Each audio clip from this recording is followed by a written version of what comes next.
You're listening to the Revenge of the Birds podcast, part of the SB Nation podcast network. Hosted by Blake Murphy 7, all about your Arizona Cardinals. All right, and welcome in. This is the Revenge of the Birds podcast. We got our 200th episode dropping today. Thank you guys who stuck with us. Some of you from the beginning, some of you guys have just found us this year, either on revengeofthebirds.com or through any of our podcast distributors. My name is Blake Murphy, as the intro said. You can follow me on Twitter at Blake Murphy 7. And we're talking today a couple of big topics for the Arizona Cardinals. We're going to do a little bit on the Falcons game, a little bit about just maybe to expect from the Niners, but a lot about what has happened this season and why. Joining me as the guest this week to talk about it is Seth Cox, our main site guy for Revenge of the Birds. Also is the host of co-host of two podcasts. We've got the Draft Breakdown podcast, along with Justin Higdon, and of course covering the Cardinals with the Rise Up Sea Red podcast with Jess Root of Cards Wire. Seth, thanks so much for being on, and this is the last, I guess you could say, preview episode for a Cardinals game this season. How are you feeling tonight, and how are you feeling about the Cardinals besides the obvious, we know they're probably not going to win tomorrow on Sunday type of a season? Yeah, I mean, it's unfortunate that this was the season, but I mean, we knew that coming in, this was a razor thin roster in terms of talent. And I think we underplayed how bad certain aspects of the talent was. And so those things combined to make, what has been a incredibly frustrating and forgettable season. And now, like you said, we're just kind of biding our time to find out until next, I guess, Sunday evening, Monday, if they're going to move on from Cliff Kingsbury or if they're going to retain Cliff Kingsbury. And then if they retain Cliff Kingsbury, it's going to be the same, it's going to be the same kind of not interested in what's going on until probably March when the draft stuff starts to heat up and free agency. But I mean, hopefully, at least in the worst case scenario, we're going to see a new general manager with whatever's going on with Steve Keim, and that could bring some intrigue, right? Maybe sell some people on being excited, but it's been since Steve Wilkes, and even in the Wilkes, and that's what Jess and I have talked about before, even in the Wilkes stuff, right? You still had the Josh Rosen factor. Now you don't even have the Kyler Murray factor where you have somebody intriguing to watch. I mean, we're getting ready for David Blau again, and no offense to David Blau, he looked fine, and he's an intriguing backup prospect, but this was a tough one season wise, and between Kyler being hurt and then getting injured, it was a tough kind of sell on the season overall. Yeah, I think, and I remember this when I went and met with Jess. I believe it was after the red-white practice. Just got together, talked a bit, and we both had kind of the same sentiment that all anyone we could read would talk about was how Cliff Kingsbury was on this list of most likely coaches to be fired, and we were like, he just got an extension, and I think I even painted a picture and said, all right, here's the area I could see. Let's say the Cardinals open up 0-4 to start the season, and then all of a sudden temperature gets higher, things burn up. Even then, you'd still be looking at, unless Cliff would completely fail to turn stuff around after that point, it would feel like that they would at least be able to give him another year. And interestingly enough, we saw them start out 2-2, but they were pretty awful in those two games. And we've kind of have not seen the team do more than getting 1 or 2 wins down the stretch, dropping probably their most winnable game of the year against the Atlanta Falcons on the road, just the day after the college football playoff was played in that stadium. So I think the interesting thing, Seth, is Jess and I were, maybe this is just us being a little bit more optimistic in times, or maybe just, I didn't say hopeful, but when everyone else is saying that Cliff is probably the guy most likely to go of the coaches, and we are like, we can't really see that with the extensions, was that something we should have seen this 4-12 season? Coming into week 18, obviously there's still one game to go, but kind of a spot of what was it that we were missing, and how much of that do you think comes down to that we just really didn't feel like the team's bottom was going to fall out that bad, or were there a lot of warning signs that we probably should have keyed in to know that the Cliff Kingsbury extension was not probably going to pan out? And even if he does, like you said, stick around with the team, it's really, really difficult to see a place where a guy like Cliff kind of gets new coaches around him. And unless things get righted in a hurry, it doesn't feel like it's going to be long lasting for the most part, especially if Kyler Murray misses the first part of the season and the team is not able to get back into playoff contention. Yeah, and you look at a lot of things that, were quote unquote warning signs, and you just kind of go, and if you need a reference, you can use Pro Football Reference. They have their starting lineups for every game, or you can go to our lads Dan Chonka's site where they have all the depth charts, right? So you just look at their starting lineup on defense, right? The first game, and you've got no JJ Watt, it's Zach Allen, Michael Dogby, and Rashard Lawrence along the defensive line, and Dogby is only back because of injuries, right? So you look at it like none of those other guys are there. You're starting Nick Vigil at linebacker because, well, why not, right? You've got, Marcus Golden's your pass rusher.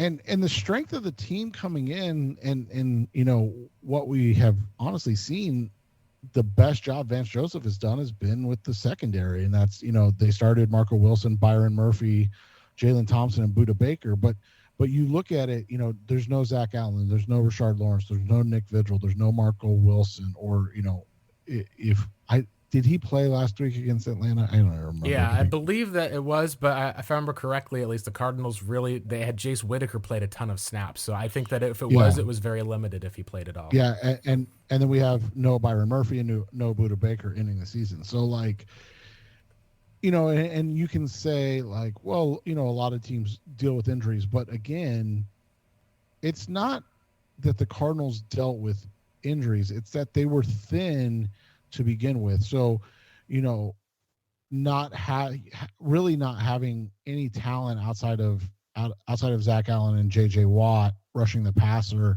on the front seven, really not having anything in of at the linebacker position. I mean, you just needed growth from both Zaven Collins and Isaiah Simmons, and we've seen that Simmons really isn't a linebacker. I mean, he's just not. That's not his strength.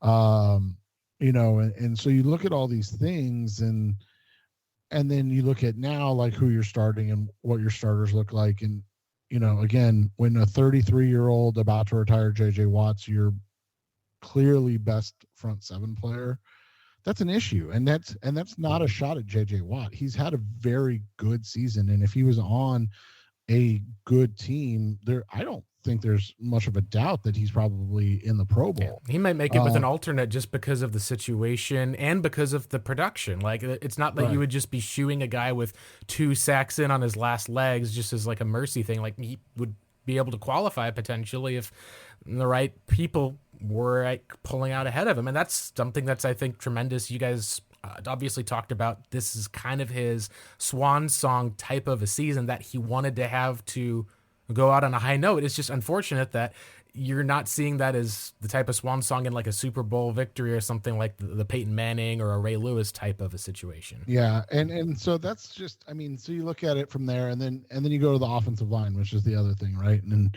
DJ Humphries isn't here. Rodney Hudson isn't here. Will Hernandez missed, I want to say, 7 or at least half the season. And then Kelvin Beachum, we talked about the other day, that dude shouldn't even be playing. He's just trying to gut it out. Like, he's legitimately just trying to get through it because it's a, point of pride that he's the only starter that's made it through the season. And, And so that's the thing is like you came in razor thin and you lost all these players. You lost all these guys. I mean, obviously the Murray one was the one that told everybody it was over. But losing Zach Allen, losing a Rashard Lawrence, who's truly really the only nose tackle on this team, losing a Byron Murphy, who is developing into a true type of lockdown corner, like those things all mattered. And it's one of those situations. The talent they had was never a talent where you were going to be like, oh, they're going to compete for a Super Bowl. But the talent they had, you were like, I could see them, contending, especially this season in the NFC. I can see them contending for a playoff spot, right? Like I could see them competing at that 7 or that 8-8 right now, going into the last week where they've got to win this game against San Francisco to make the playoffs.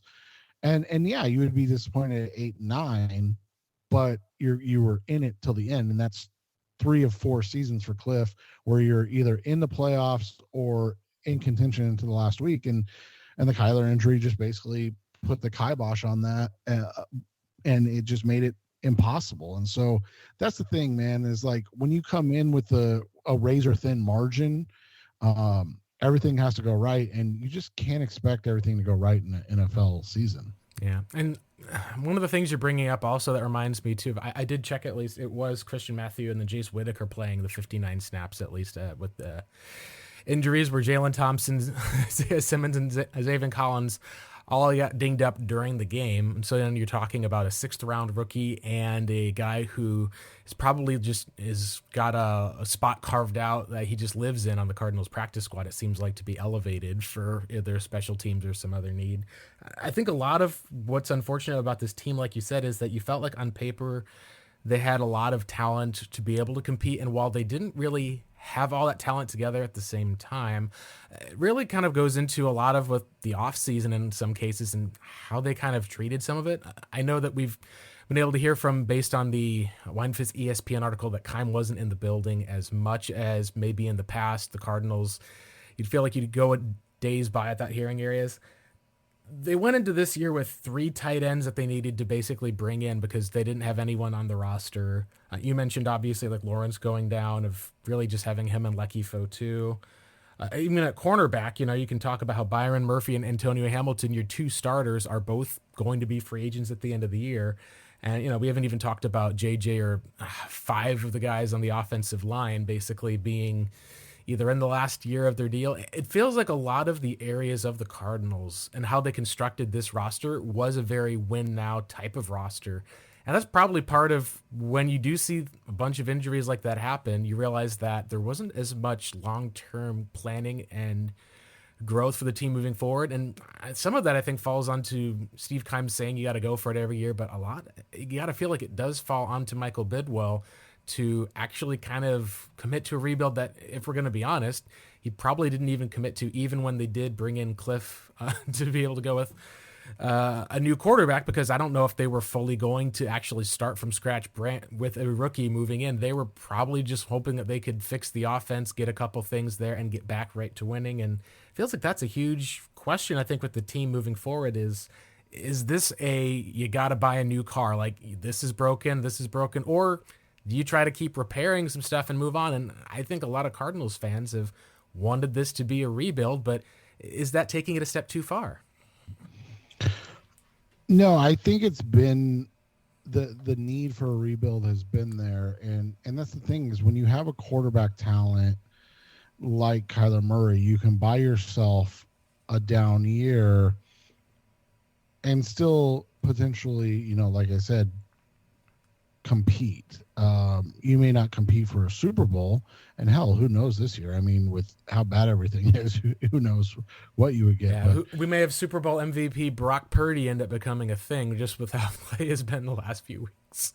Right, and so you just look at it, and you should have been able to realistically put together, a team over the last 2 seasons um, that competed. Now there are, I mean, I always try to give them benefit of the doubt. There's some things that they could not control. Obviously, the injuries to Rondell Moore, the suspension of DeAndre Hopkins, those type of things. But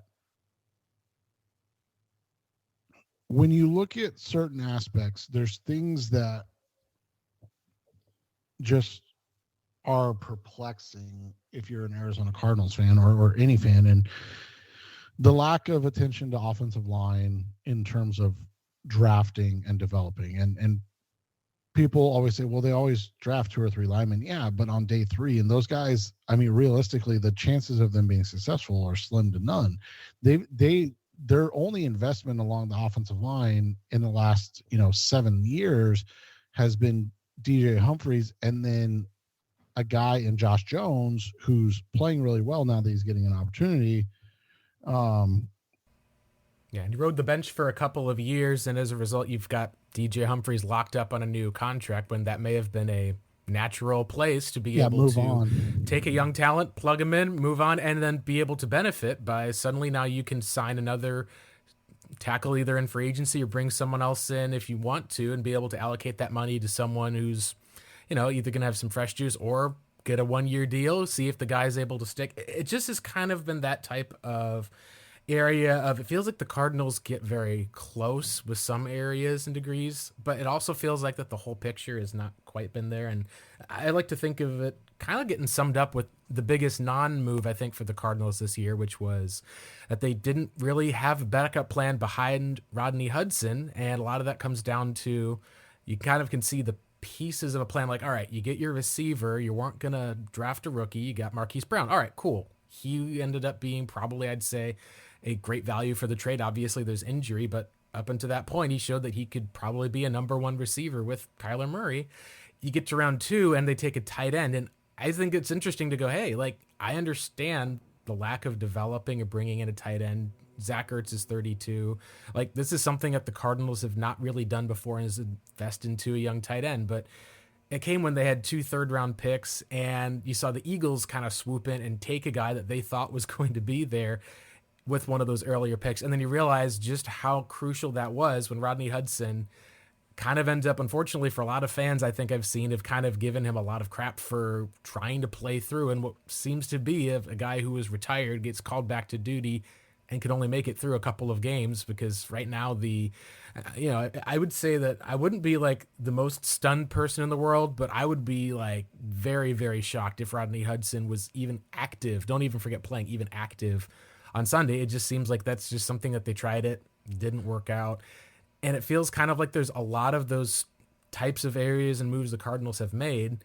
And this has just been kind of the year that the straw kind of finally broke the camel's back, and it's all kind of tumbled down at once versus, in years past, you could probably still get, like you said, some quality play, be able to see what young guys have. And instead, it's just been kind of a nightmare for fans to watch on Sunday now.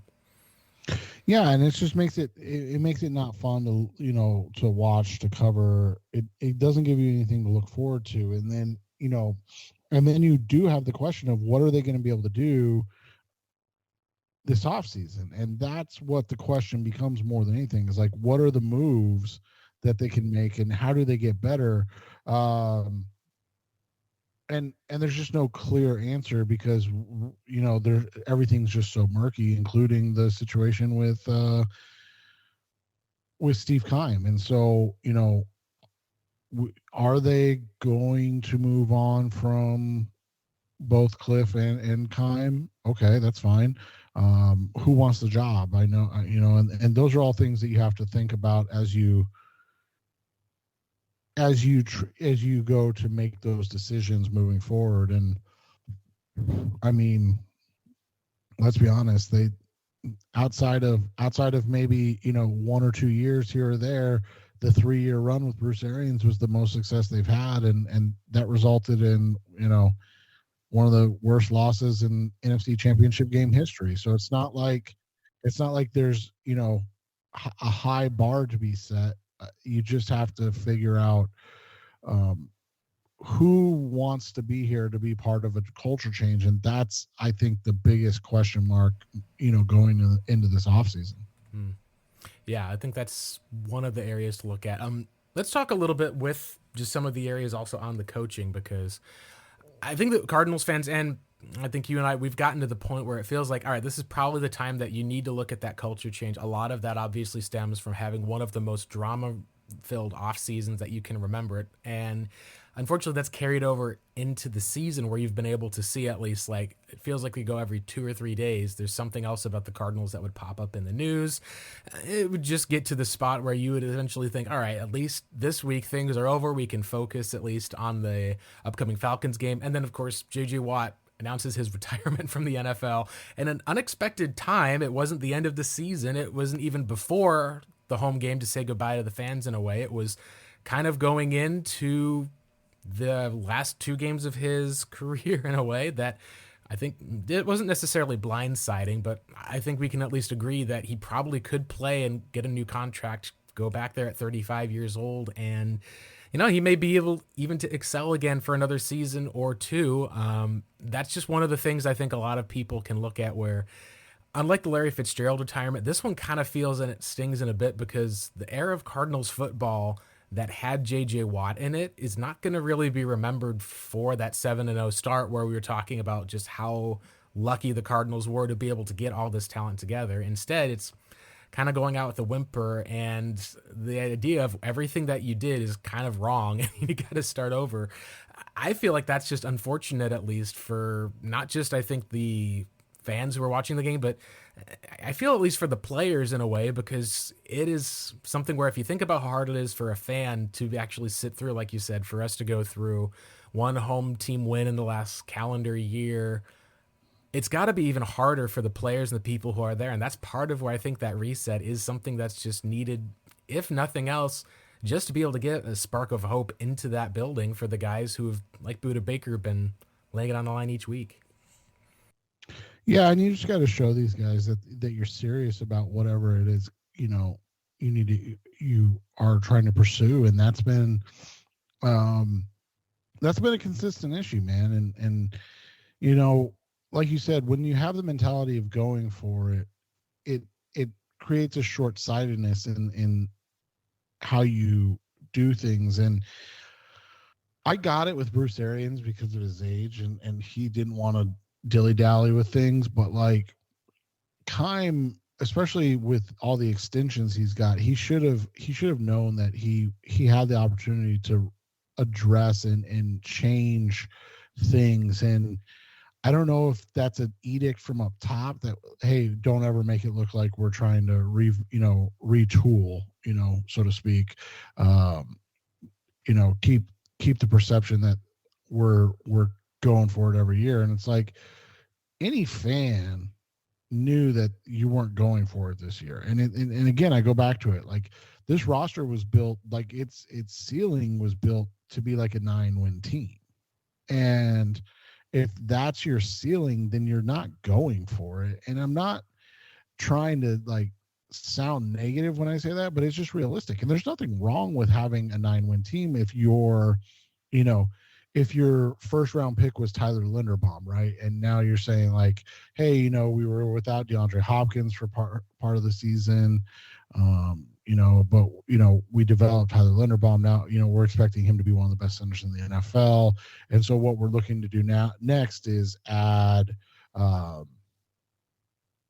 dominant young wide receiver next to DeAndre. But instead, it was a need too. Like I even said, you wouldn't have had to trade for Hollywood Brown if you addressed the need in 2020. If you had said, we're not going to take Wirfs, but we've got a Lamb, we suddenly have wide receiver locked up. It was kind of a spot where they figured it out the following year, drafting Rondale Moore, realizing they needed, a different type of player. And then they still had a gap. And that's kind of been the same thing with linebackers, where you look at Isaiah Simmons, bring him in. Oh, shoot, we still need a linebacker. We got to start playing him at safety once we finally can, and had to bring in another linebacker to do so. It's very much just this type of, like you said, you're going for it every year, and you're almost kind of like at that point just kind of making it up on the fly. And it's then not really shocking when things can fall together all at once if you're kind of putting it together all at once the same way. Well, and especially when you're not creating young players to take over, and that's one of the biggest things. So, you look at, like you talked about, the wide receiver room missing on Andy Isabella and Hakeem Butler were huge things that you can't count on, and so you missed on those two guys. So then you had to go, like you said, you had to go get DeAndre Hopkins, you had to go get Rondale Moore, you had to go get Marquise Brown. Think about this, like, in the time that you've had Kyler Murray, who's a guy that you can win with, that you can have a chance to be successful with, right? You have that, and in that time frame, you've continued to only address like the wide receiver position. I mean, Andy Isabella and Hakeem Butler. Butler was the 103rd pick, but Andy Isabella and Hakeem Butler. Yeah. The next year, first pick on day 3, I believe, at least, because and that's almost a day 2 talent that you're supposed to be getting there. Right, and then the next year you trade a number 2 for DeAndre Hopkins. So in 2 seasons you used a 2, a 4, and a 2. Then in 2021 you used a 2, and then in 2022 you used a 1. So you like to address the wide receiver position, and guess what? If you end up trading DeAndre Hopkins this offseason, you have a need at wide receiver. Like, that's the other thing. And so, like, you're doing this stuff and you're missing, and then you're chasing, and that's always been their biggest issue. And it goes back to the linebacker position where they've been chasing Darrell Washington for what feels like a decade now, because look how good it worked. Okay, and it's been more than a decade, right? So look how good it worked. Okay, let's go add Deion Buchanan. Okay, that didn't work. It was close. Let's go get Hassan Reddick. Okay, well, we misplayed him for 3 seasons and then lost him. Let's go get Isaiah Simmons. Let's go get Zaven Collins. It's like you continue to chase for that position, and it's like, man, just move on, take your lumps, like, but try to address something else, because in the meantime, while you've wasted time at wide receiver and linebacker, your offensive line and your cornerbacks and your edge rushers are awful. And now you have hope for Cam Thomas and Myjai Sanders, and they played well this year for rookies. But let's be honest, like, they've never really addressed the positions, and now all of a sudden they're, your top guy is Marcus Golden. Like, come on.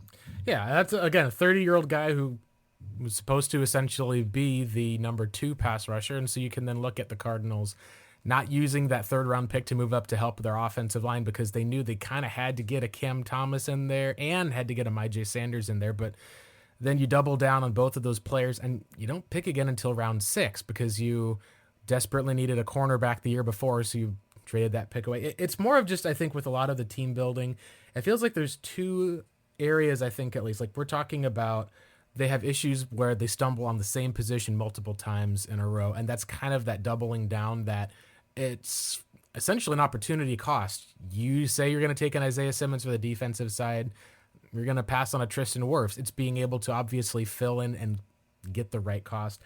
The other thing I think that we've seen with Arizona is that I feel like there's an overestimation in some cases of their guys, and a lot of that kind of fits the Cardinal mold, because if you look at their structure, Michael is such a loyal guy, but I was talking about this at least online with someone. Their scouting department really didn't shift as much in the approach when they did bring Steve Keim in. It's more that they kind of got up to par with the number of bodies that they needed. So it wasn't just Denny Green or a Ken Wisenhunt drafting with your cap guy.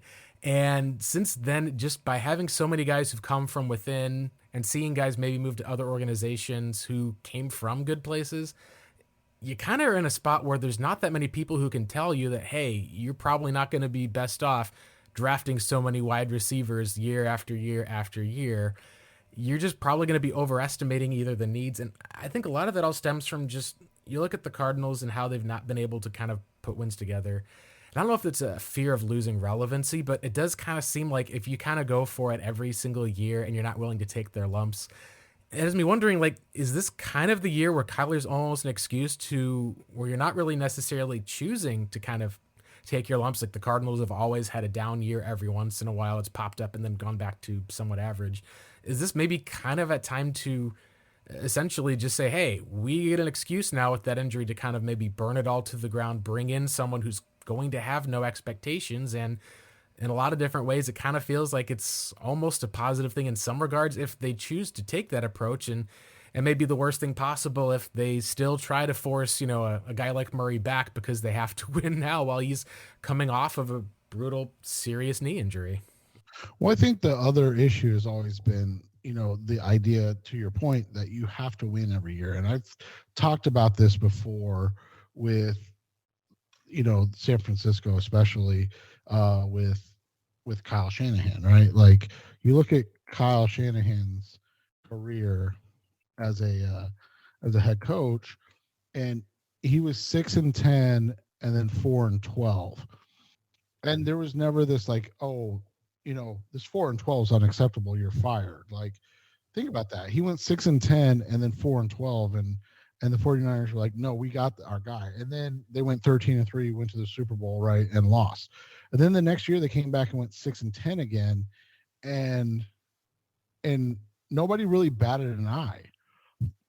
Like there was never like Kyle Shanahan's on the hot seat. Like, no, they were like, no, we're, if anything, it was like, oh, this is fine because we lost, our star. That was the year that Nick Bosa got injured, right? Yeah. So we lost. Buckner was traded, I believe, too, as well for a first-round pick, and they were able to bring in other guys. There's a lot of things that they got done with that year. Right, and so to your point, it's like they were allowed to have a bad year and utilize that to create a stronger base moving forward. And that's the other thing too. Look at it. They probably missed on Trey Lance. They probably traded away a bunch of future picks to get a guy in Trey Lance who looks like, they don't need him. Now, maybe he comes back and he's fine and whatever, but they're still the number, fighting for the 1 or 2 seed without Trey Lance. Yeah. Like Mr. Irrelevant is in there, and people are saying you probably don't need to bring back a Jimmy Garoppolo because at worst he's going to be about the same level that you were getting with Jimmy, and at best you're talking about a guy who, as your backup, may be an improvement over a guy who went to a Super Bowl. And that's one of those areas of there's some things you can't control that are lucky in some of those regards. There's other spots that, like you said, the culture and identity of what the Niners have kind of built around Kyle Shanahan's run game, of finding a guy that was the mold in their receivers, getting lucky with a George Kittle, I think, in round 5. But it still kind of falls back, at least, on that there's that understanding, at least, of we know what we're doing and how to be able to fix it, and that commitment from ownership to kind of let them see it through. And ultimately, you've seen with how they essentially have just gotten right back to their winning ways, despite a lot of people saying that they were going to have a down year with Trey Lance. He goes down, and what do you know? They're back in contention, in part just because they were aware of, if our starter goes down, we know we've got to have a backup. They're able to work it out somehow with Jimmy. And it's tough looking, I think, across the division, because the team that is more similar, I think, to the Cardinals that we've seen this year that's been interesting, that kind of chose to go all in with it and probably isn't going to fire their coach, is the Los Angeles Rams, who have had arguably a worse season than Arizona in some ways. Now, the record isn't showing it yet, but they've essentially had a year that's bad enough that you would feel like, if this is the Cardinals, the Cardinals fans wouldn't be talking about moving on from Sean McVay, but he also got a level of success that the Cardinals have never gotten from any of their head coaches thus far. But they also have the understanding of like, hey, we haven't set this guy up we're a very top heavy team. They're, like you said, they're built similarly to the Cardinals in all of that. And so, and they're set up kind of worse than the Cardinals in that they don't have any draft picks for a couple more years. But you look at it, they won a Super Bowl. So, does anybody, if you're obviously not a Rams fan, you think it's hilarious. But if you're a Rams fan, or if the Cardinals won a Super Bowl last year and then they had this year, we'd all be like, well, that's the price you pay for actually finally winning something. Yeah, I've known enough fans that I kind of disagree. Like, I've seen so many Rams fans who have been upset or down or frustrated or upset. And it's kind of an interesting place because it's like, you're right. Like, we've talked about Arizona wanting to get a Super Bowl. They're one of the teams that have never won it, have one of the longest championship droughts in all of sports.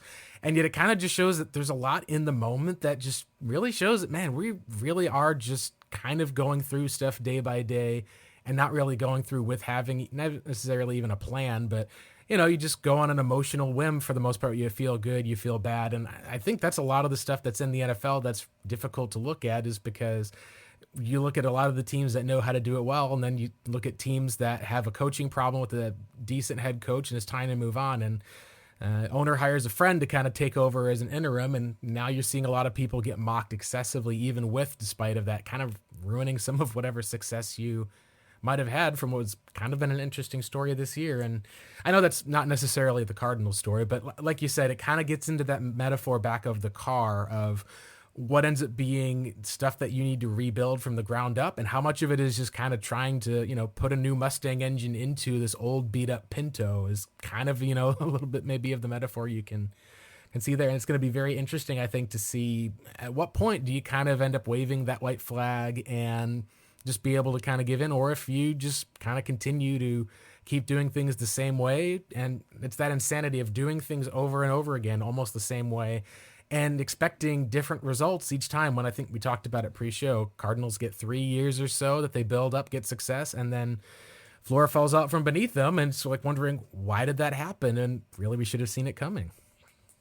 Right. And the reason we should have seen it coming is because you built specifically to win, and you didn't with no eye to the future. And so when you're trying to fill singular holes on a roster, but you have clear issues in other spots, it causes a problem. So you go back to 2019, right? So the Cardinals draft Kyler Murray. They kind of reset everything. Okay, perfect. They're in a position where it's now time to move forward, and that's good. And so the next year, you come in and you, like we said, trade for DeAndre Hopkins, but you look at that Cardinals offensive line that year, right? So you look at who their offensive line was, and where's it at? Starting center Mason Cole comes to mind, who's been interesting with the Steelers, but you look at the Steelers and all their fans are saying, we need to upgrade at center. I'm like, well, it's not a thing I'm familiar with at all whatsoever. Just haven't seen that before. So, I mean, you look at it, and the names on offense, especially, looking back, you're like, oh, this isn't bad. You've got Murray, and then you've got Kenyon Drake, which is another, story about why, are you bringing back guys? You got Fitzgerald, you got Hopkins, you got Christian Kirk. Okay, that's not bad. And then you look at it, you sign Max Williams for cheap. There's nothing wrong with that. I think that was a nice fit. And then, you come back in and you've got Humphreys. Okay, so you have Humphreys, you have Cole, who I think the year before that only started 2 games. So you kind of brought him in. You're like, okay, this is third year. We're going to start him. You have Pewitt at left guard, who was your big free agency signing in 2018. And then you have J.R. Sweezy and Kelvin Beachum, 2 30-plus-year-old veterans. So you've got a 4th rounder or a late 3rd rounder in Mason Cole, and then who couldn't beat out A.Q. Shipley for 2 years. And then you've got, J.R. Sweezy, who they moved on from him in Seattle, and he's one of the, who had one of the worst offensive lines in the NFL at that time. And then you've got an older Kelvin Beachum. And again, Beach has been a nice fit, but you look at that and you say, okay, that's that's fine. I mean, it's year 2 of Kyler. Like maybe it didn't need to be addressed right away, but then you go over to like the defensive side and you talk about these type of things, right? And you know, you have Hassan Reddick playing outside linebacker finally. So finally in a position, and only because of an injury Chandler Jones, to Chandler Jones, you know, and so, but you look at like the defensive line. You have Zach Allen. Okay, that's a draft pick from the year before, not bad. Corey Peters, who's 32 at the time, and then a player that all of us knew was going to be a terrible signing, a terrible flop, that had no business getting signed to the contract he did in Jordan Phillips. And you're like, I mean, literally everybody was like, this is a terrible, terrible idea. And you look at it and you're like, oh, who have they brought in? Well, they haven't brought in anybody. I mean, they brought in Lecky Fotu and Rashard Lawrence, but those are 2 4th-round like guys. Like, and so you look at it and you're like, okay, it's year 2 of Kyler. You know, they're still finding the adjustments they need to make. But you look at their picks, right? That's kind of what I'm getting at. So in 2019, you drafted Murray, Murphy, Isabella, Allen, Butler, Keyshawn Johnson, Lamont Gaillard, Joshua Miles, Michael Dogby. You drafted all these guys, right? Go to the roster. Murray and Allen are the only 2 starters from the 2019 draft. So you have no other starters from your 2019 draft. And then 2020, obviously, like I said, you traded for DeAndre Hopkins. That's fine. But Isaiah Simmons, Josh Jones, Lecky Fotu, Rashard Lawrence, Evan Weaver, Eno Benjamin. So you're talking, 15 players and you have 2 starters. Like that's, and so then what happens? Well, those guys continue to cycle out. A guy like Isaiah Simmons, it doesn't develop like you want. And so now all of a sudden you got to go draft somebody else. But not only do you have to draft somebody else, now you have to sign somebody else because you're not going to play the rookie that you just drafted. Isaiah Simmons can't do it. So, but you got to bring a veteran in. And so it's just like this cyclical thing that continues to happen. Meanwhile, Patrick Peterson's 30, never had a steady teammate or a steady corner mate, and so you're putting in a guy like Drake or Patrick who's 31 and had looked awful the year before. And like that's just the stuff that causes them to fall into this cycle, because again it comes back to like, oh, you can add a frontline talent like a JJ Watt, right, in 2021 when you end up being 11-6. And you look at it, you can have a JJ Watt, you can get a Chandler Jones back and all of that stuff. But all of a sudden now you look at it and you just look at the just drastic changes. Like Murray's still your starter, but then you have Chase Edmonds as your running back. Your wide receivers are still none of the guys you drafted. Yeah. None of them. Outside of Christian Kirk, who was, obviously in the 18 draft. Your offensive line is still none of the guys you drafted other than DJ Humphries.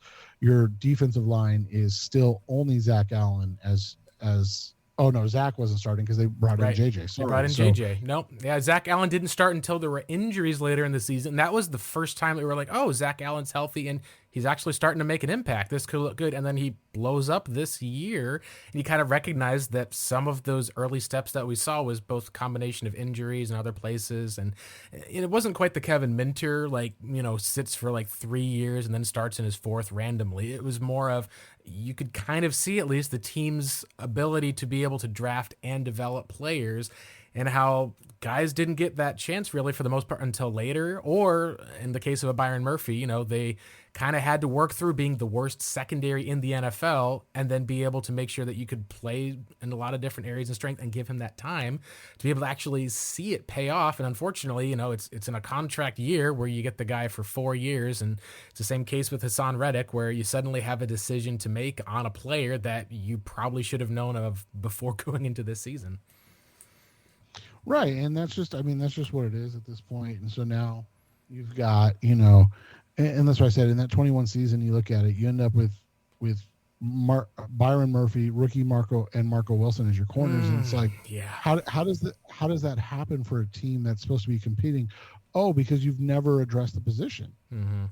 And because I think also you can point to, and I'd say that the easiest sign I look at, of course, is you get a cheap year of Jermaine Gresham, at least that the Cardinals somehow managed to pull off in order to end up paying him, a deal that probably was overpaying him at the end of the year and kind of ended up weighing on Arizona's cap. And suddenly you kind of look at the bad decisions, other decisions. A lot of cap stuff was kind of restructured, moved down the road to the point where the Cardinals, in a lot of different ways, never kind of were able to reset in a way where they could then go out and spend a lot on those free agents versus being able to just kind of use a rookie quarterback contract to do so. And I think it's what you can always go back to and talk about is just a lot of with the NFL, what we see as far as with the Cardinals is they don't have a consistent identity at their core. Like the Steelers, they will draft players to fit their identity, and you can tell if they go away from their identity. But hey, they're still in playoff contention with Mike Tomlin in part because they understand that having defense and being able to, make a lot of these different plays, having guys that they've found on rookie contracts, getting, a second for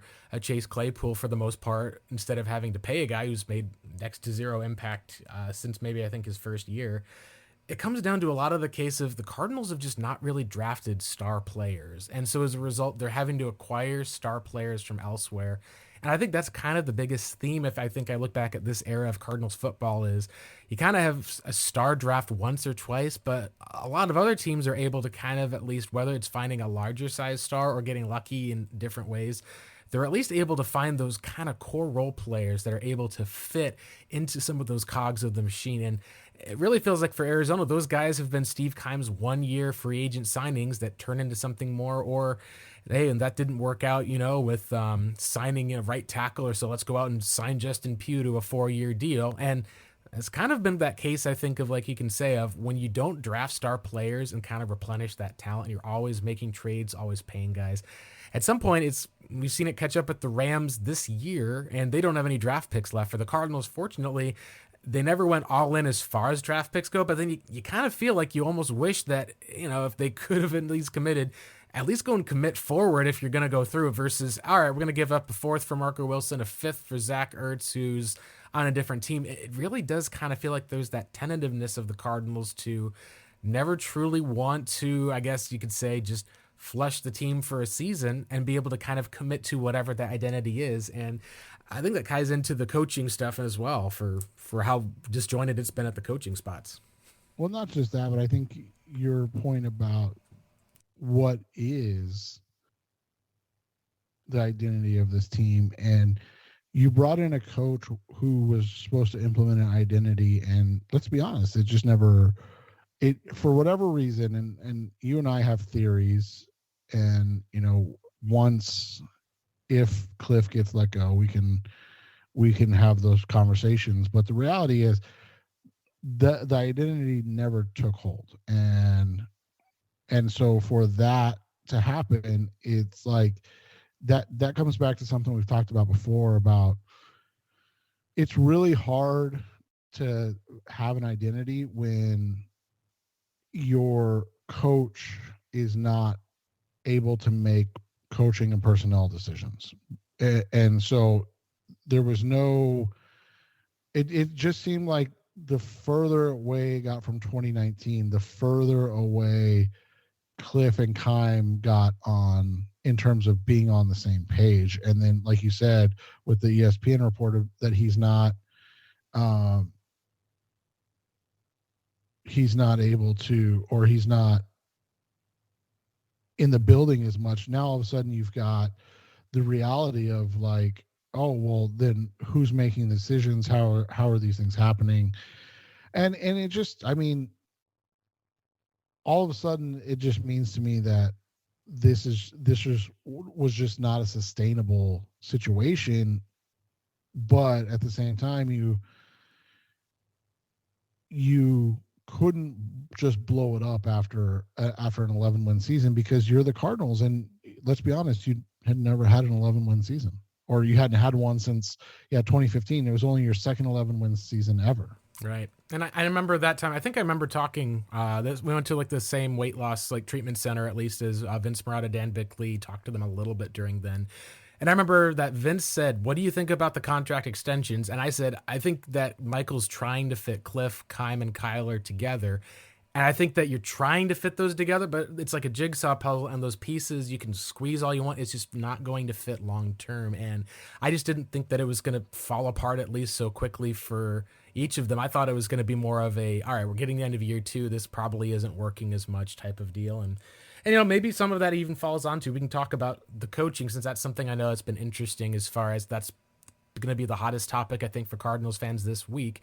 There's not as much to talk about with the game because the Niners are playing for something and the Cardinals are trotting David Blau out there and probably very few other people on their team, given the extensive injury report. I think another thing to talk about with, and maybe goes in with the coaching staff, is on one hand, you can say, yeah, Cliff wasn't really given the guys that he needed in a lot of ways, or there wasn't as much guess you could say building around the identity he was going to bring. But on the other hand, you take a look at like that first Detroit Lions game, some of the other places, and even look at, like, I argued and said, hey, they're probably trying to find a mini CeeDee Lamb and a mini Hollywood Brown in how they drafted Andy Isabella and Hakeem Butler.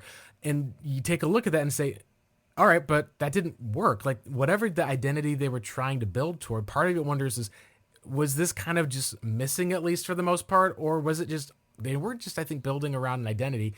The question is, how much of it was the Cardinals' fault and how much of it was a bad identity? And we can tie this in, I think, to how people just looked at that Cardinals job after 2018. We're like, who in the world is going to take this job? Who's even going to be Cliff's defensive coordinator? Who's going to follow with this unprecedented type of hire? And I think for a lot of people, Cliff, if you look at it accurately, may have overperformed in some cases, but that kind of is what ties into with the coaching. And you can say a lot of stuff this season's been injuries and bad luck, but there's been a lot of, I think, issues that people have looked at with the Cardinals coaching that seems to be part of the measure of why people are looking at being beneficial, perhaps, if the Cardinals move on one way or another. Yeah, and that's just it. I mean, we've talked about it. We've had the question of, like, who's going to come and get this job? Remember, they got Steve Wilkes because other people didn't want this job. They ended up with, Cliff Kingsbury because the Cowboys coach now, Mike McCarthy. Yeah, Mike McCarthy turned them down. And so they're like, okay. And so that's the thing is, like, sometimes you take these chances and you have to take these chances because it's unfortunately the best you can do.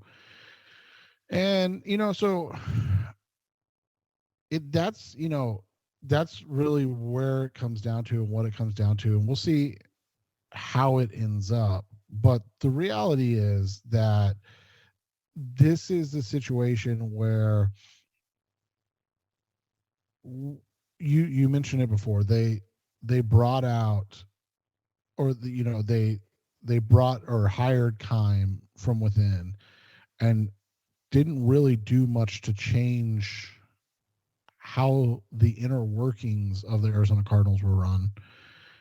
And in doing that, it has made it a very not it hasn't it's not a place you'd want to work, probably, is like a good way to put it. Yeah, I think that's the best way to put it. It's not a place that a lot of people want to be at. And so that's what it comes down to is, your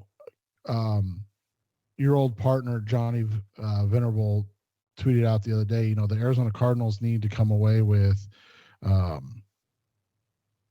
either Sean Payton or Jim Harbaugh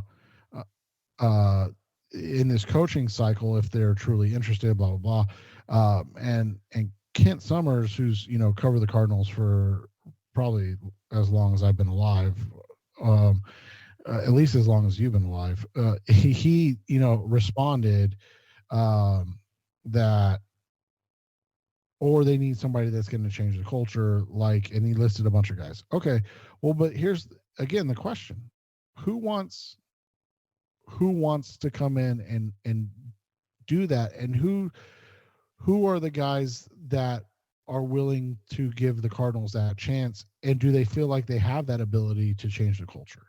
And those are all things that I don't think get talked about enough here. And what I'm saying is, it's really hard to change a culture if the culture starts and stops with the owner. Like when the owner's the top guy who's involved in situations like watching film with the head coach and defensive coordinator, what other what coaches are gonna be like, yeah, that's what I want for where I'm at right now. And especially a young guy. Like if you're Shane Steichen, the OC of the Philadelphia Eagles, who's considered one of the front runners for a lot of different jobs, is do you want to come to a situation where the owner is going to want you to explain, hey, like, I don't understand all of the ins and outs of this football thing, but I'm going to sit in and watch film with you guys, and I want you to explain to me why these plays aren't working like they're supposed to. Right. And that's just, it reminds me of the team that I worked for a little bit as an intern with, the indoor football team, the Arizona Rattlers. The way that they said that part of why, and I don't know, Kevin Guy, there's been a relationship at least that he's got with other football coaches in the Valley. But one of the things that stood out to me the most was the most ownership meddling that I ever saw was that his kid, who was 8th grade, going to go into high school, became a top, kind of college recruit, although he was undersized, would like kind of warm up with the team. And it was fun because what ended up happening was he was kind of the ball boy for the quarterbacks then in a lot of ways. And it's like, other than that, never saw him outside of like going into the regular stadium for a game, didn't spend time in the building, didn't go over film with the coaches. He kind of enabled this to be ultimately Kevin Guy's team. And when they were like, we want to paint this side and get a workout room equipment, he would be able to give them the money to do that because there was that level of trust. And I think that part of it too is just with Michael, there's a level of not trusting guys that I think can be felt. And that's probably, I think, a big reason why, if you look at the last couple of coaching hires, and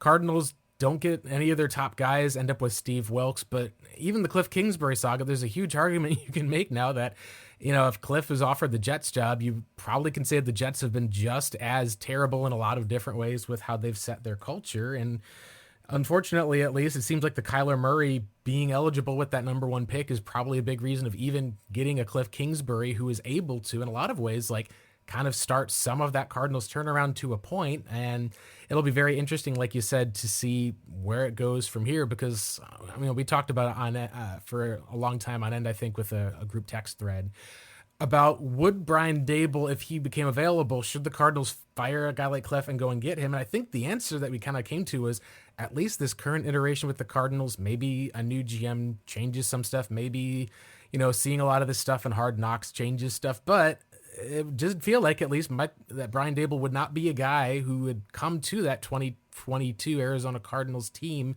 because of that stuff in the first place.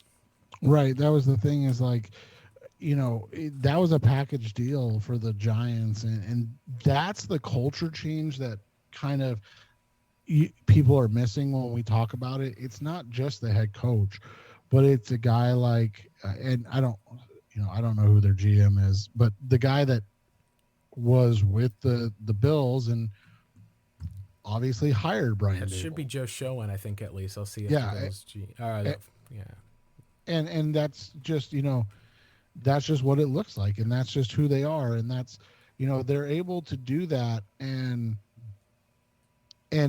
for the Cardinals, that wasn't going to happen last offseason. We knew they weren't going to fire Keim.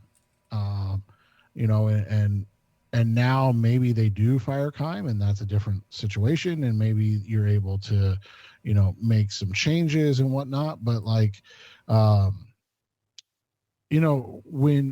Schoen is the GM. That's what I just looked it up. I was like, I actually remembered that name. Normally I'm terrible with names, so. Yeah, and so that's the thing. So like, Brian Dable's willing to go there because they brought in a guy he's familiar with in Joe Schoen. The Cardinals, and this is just an open secret that's well known throughout the NFL, is like a lot of guys didn't want to stick their chance in with Steve Keim. They just that wasn't going to happen. And not so a good draft record. A lot of obviously drama you see with Arizona in general, and ultimately in a lot of ways the closeness that he had to the owner, you already kind of saw payoff in that. The 2018 season, you take a look and go, that was an awful off season, and the coach essentially was kind of having to pick up the pieces, plus the whole off-field incident, and they blamed the coach as a result. So all of a sudden you're like, oh, so you just took everything at least that happened with the terrible situation, and essentially I would be walking into that spot. Essentially it'd be like you'd have like even a Mac Jones taking over for a Tom Brady. Like the expectations already, you're just not going to be able to succeed almost no matter what. Right. And so, that was the situation, coming in, and it's just, it's just a situation where I don't know what's tenable still. I don't know what's going to happen. And quite frankly, this is going to be a really interesting offseason, because here's the other question. What GM from outside the organization wants this job if Cliff comes with it? Right. So that's another dynamic that has to be played out, right? So you fire Cliff to potentially hire a new GM, and if that's the case, then you better hope that that guy is like locked in. The other thing that I've said, and could make sense, is that if you fire Cliff, that you're getting Sean Payton for apparently $20 million a year, by the way, and a draft pick. That's the thing, and it's that's going to be a whole lot to give up. But this is one of those commitments that the Cardinals actually would be making for the first time in like a long time, of hiring a veteran. I think it's the first time since Buddy Ryan, and I tell this to people all the time. Oh, Denny Green. Yeah. Denny Green was another one who was a veteran head coach, but Buddy Ryan was kind of that guy who would like not just won a Super Bowl, but had that level of respect. Denny ran the organization, did really well, but they've never been able to hire a coach, at least who was, I guess you could say, it wasn't that he was fired from the New Orleans Saints. He kind of took this new coach method of leaving of his own accord. And as a result, like that may be one of those few times that if you do end up doing that, you're probably having to give up a lot more control than the Cardinals have probably given a coach since, I would think, at least since Ken Whisenhunt went to the Super Bowl, because you certainly didn't have that to Bruce Arians, or else I would imagine he still might be coaching the Cardinals, if not to this day, having some of his guys still in place here. Right, and that's just what it is. And so you have to end up having a guy, that's, if it is Sean Payton, then I think you're okay if you promote from within, right? And Adrian Wilson's your GM, because realistically it's going to be Sean Payton's show, and he's going to be telling you who he wants and what he's looking for, and a guy like A-Dub's going to be adjusting to meet those needs for him. But it's a tough situation, man, and there's a lot of question marks, and it's just going to be interesting to see how it flows from here. Absolutely. Let's go ahead and kind of just start wrapping up with a little bit. We'll talk a bit about with the just the upcoming, there's a little bit with the Niners game and what little we have left to look for. But I thought that this week we're going to be talking about Cardinals against the Falcons. If fans should be rooting for the team to win games, looking at like the players. The Cardinals have lost now 6 in a row. A lot of fans I know, I even said that I felt when I looked at I think it's tankathon.com, I said there was kind of a sigh of not maybe relief, but I realized that the Cardinals could have gone from the 4th overall pick, which is arguably a pretty good spot, to the 9th. And in a lot of cases, it's weird because you don't want to lose to necessarily say that that's going to help you build a winning culture. I thought that was going to be the big topic.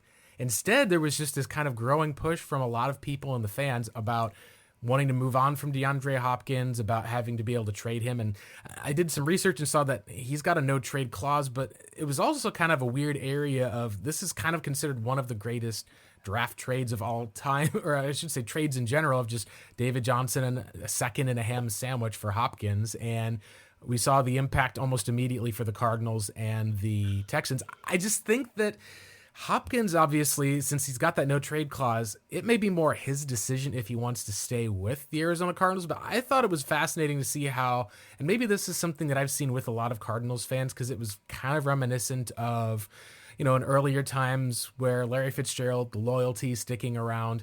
when a player like a Chandler Jones wanted to go and get paid on a different team, it felt like that there's almost this sense of betrayal or this kind of area of wanting guys to be loyal to you in that regard. And I find that kind of interesting because it's like, oh, if DeAndre Hopkins wants out, and I'm like, all right, I just don't think I'd be willing to give up a player who, granted, he's going to be 31 next year. There's obviously been some either health or maintenance. He's got a knee issue the last 2 weeks, whether or not that's a part of him being able to stay healthy and not risk serious injury for next year. That it does kind of feel like there is an interesting fickleness specifically with Cardinals fans. And I don't know if that kind of reflects a bit of the front office or if this is just kind of a world that we live in now for the most part of, what you can do for me wearing my red and white colors versus, person wanting to kind of pursue the best interest. It just was interesting that, that was the biggest takeaway that I think a lot of people had after that Falcons game and with the news that Hopkins, wasn't going to play in the season finale either. Yeah, and it's one of those situations where I think one of the things that needs to happen, and it's been really tough, is that the Cardinals need to develop a identity and a culture where guys want to be at, and that's not obviously what they've done. So it's for a guy like Hop, who is a good teammate in the sense that he always works hard. He always works his butt off. Like those situations, he's going to be there. But the reality is he's not loyal to a team. He wants the chance to end, with numbers that are going to get him a gold jacket. Yeah. Or get a ring even for some people would say, like you go to Arizona, people looked at their setup. And a lot of times I think, there's obviously you want to go to a winning team. And that's one of the things that a lot of people looked at as the Cardinals had the opportunity. And we did see a lot more wins over the past few seasons. Like if Cliff Kingsbury stuck around for the rest of his contract, he would probably be like, if not the most, one of at least the top 5 winningest coaches in Cardinals history because of how this organization has been. And it just has been a spot of, like you said, there is a fickleness, I think, to it where you just end up looking at the players and can say that unless you accept that it is kind of a mercenary league, you're going to go to whatever team kind of either gives you the best opportunity or pays you more, because at the end of the day, they're all kind of in that same National Football League. It's not like you would choose to go to the XFL or something like that. There is definitely a difference that players have to think about themselves, and for a player like Hopkins, not just their wallet, but their legacy in the game. Yeah, and that's what it really comes down to. And Hop is one of those guys that looks at the big picture, and if maybe it's that he doesn't see it with Cliff, or maybe he knows Cliff is out and is thinking, well, I don't know if I want to stick around for this. I'll make a decision once I find out who the GM and coach is. Like all those things come into situations, and so we'll see what ends up happening, man. But yeah, the reality is that a guy like Hop, he's done everything outside of the obvious getting popped for the PED. He's done everything that you could have asked for him to do for this team to be successful, and it's just unfortunate that it didn't happen, and so we turn on him. But it's crazy.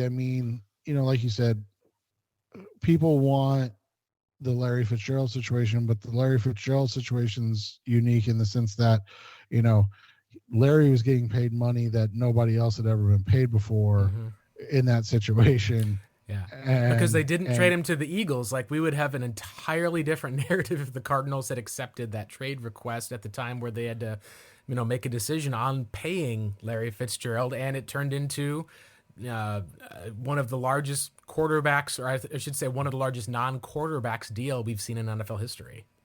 Right. And so that's all what it comes down to. So, I have no problem moving on from Hop if he doesn't want to be here. I think it's a situation where he's, like I said, very clever, and he's paying attention closely to see if he still wants to be here. And it's not a decision that's in his mind, but I can tell you at this juncture, he probably doesn't want to be here because he wants the numbers that he's putting up, but he also wants to be able to compete. And he doesn't know if that's where this is headed. And let's just be honest, who can blame him? Right, absolutely. Last thing before we kind of get out of here tonight. Now, instead of just talking about anything with Cardinals Niners, like it feels we're in the spot of there's nothing really to look forward to into the game. Like it's a spot where if the Cardinals go out and actually like pull together a strong win against a team like this, then obviously you'll credit the team. But as far as the ability for that to happen, it kind of reminds me of the home game that I went to at the end of the 2018 season.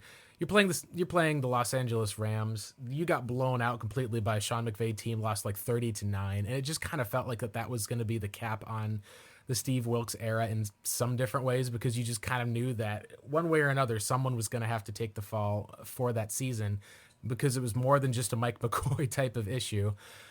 Is there something where when we're looking at this game, where we assume that the Niners are probably going to win, they've got something to play for, it just feels like there would be kind of a crazy thing, is a lot of it is probably going to be looking past this game to Black Monday. So I think the question then is, what kind of do we think happens on Black Monday, but also what kind of should happen on Black Monday? Because in a lot of ways you could argue and say that the Cardinals looking at stability, being able to extend guys, having kind of a commitment to some of those ideas, since they've never given Cliff a shot, it's kind of a spot where in a lot of ways, I said, I like Cliff a lot and seen things that he's done. And I had a friend tell me, at least the other day, they said, until I saw Hard Knocks and looked at Cliff, I thought that this was this guy who was like Coach Bro sipping martinis in the back room. And they realized like he's kind of doing his best at what he can do. It just hasn't really either been the right timing or just hasn't been able to give enough to that. So in that case, if they do fire Cliff and kind of clean house or move in a different direction, is that what is probably going to happen on Black Monday? And should that be the case for the Arizona Cardinals? You know, I talked with Jess about this. To me, it's seriously is a coin flip, because, like I said, there's so much to take into consideration. One, like I said earlier, I don't feel like Cliff's ever gotten to be the guy, right, to like put forward what he wants from this team.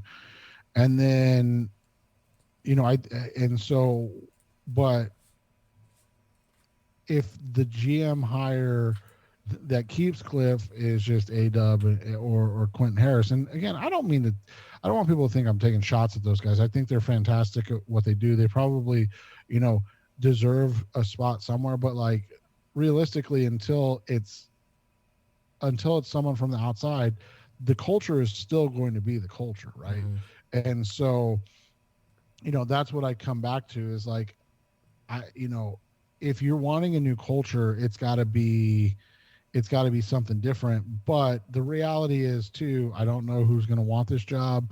I don't know who's going to want to come in and try to change this culture. And then I also, quite frankly, don't know if they're, you know, willing to pay the absurd amount that it's likely going to take for them to change that culture. So those are all questions I have. I think, you know, I do think that we'll find out quickly what everybody thought of this situation, good or bad, whether they keep him or not. Like I said, though, I think it's a coin flip, man. I legitimately have no idea. I have no insight to where they're heading with this, because, and I don't know what the correct answer is. That's the other thing. Like, I truly don't know.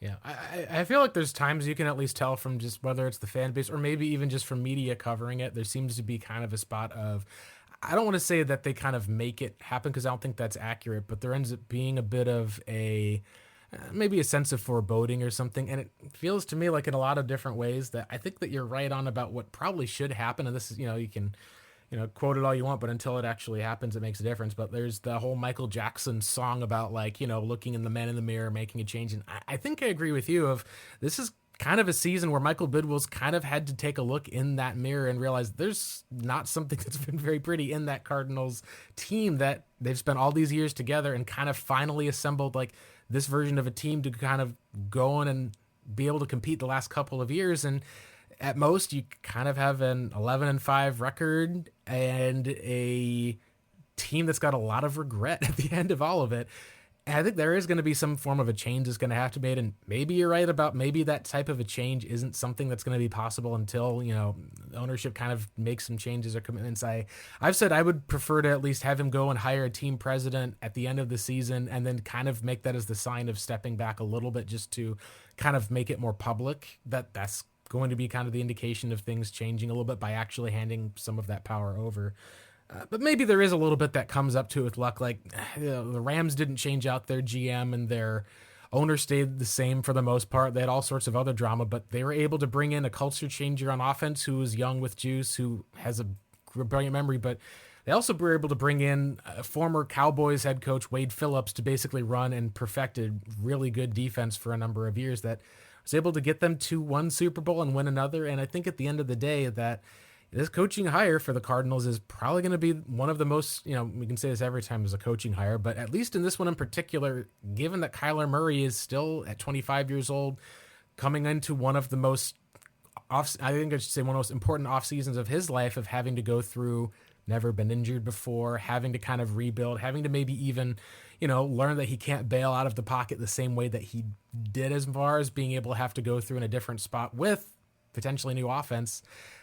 This is going to be like a very, very important hire for the Arizona Cardinals if they do move on from Cliff Kingsbury. And even to that degree, if they keep Cliff, you could say that general manager decision, whether it was A-Dub or Harris, or if they do move on over there, that's going to be just as important, I think. So it is one of those dramatic stories, I think, that, on Black Monday, what I hope for is that the Cardinals go in and we're able to actually see, some things that we could say of starting to change the culture. Yeah, and that's the biggest thing, is they have to figure out what the culture needs to be and where they want this culture to go, and they need to give whoever the head coach is that opportunity to instill the culture he is looking for. And that's the question I have. And if it's Sean Payton, I think that they're going for that. If it's not Sean Payton, I hope they give Cliff the chance to at least instill what he wants and be the culture that he wants, in that situation.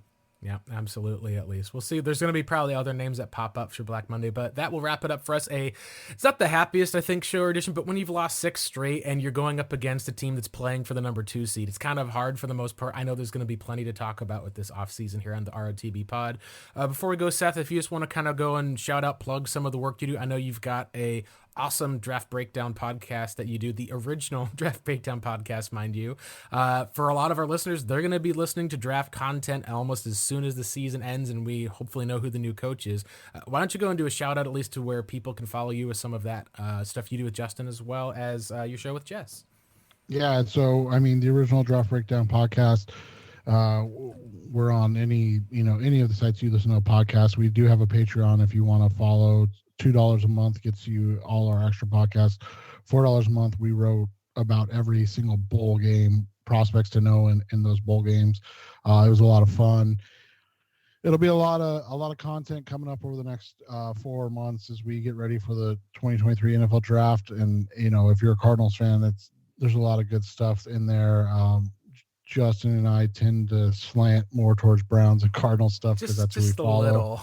But and then on the Rise Up See Red podcast, Jess and I have been doing it for 9 years now, and it's one of those situations where we just, the things that we talk about on text, we just end up talking about, and for whatever reason, people want to hear what we have to say, and it makes it enjoyable.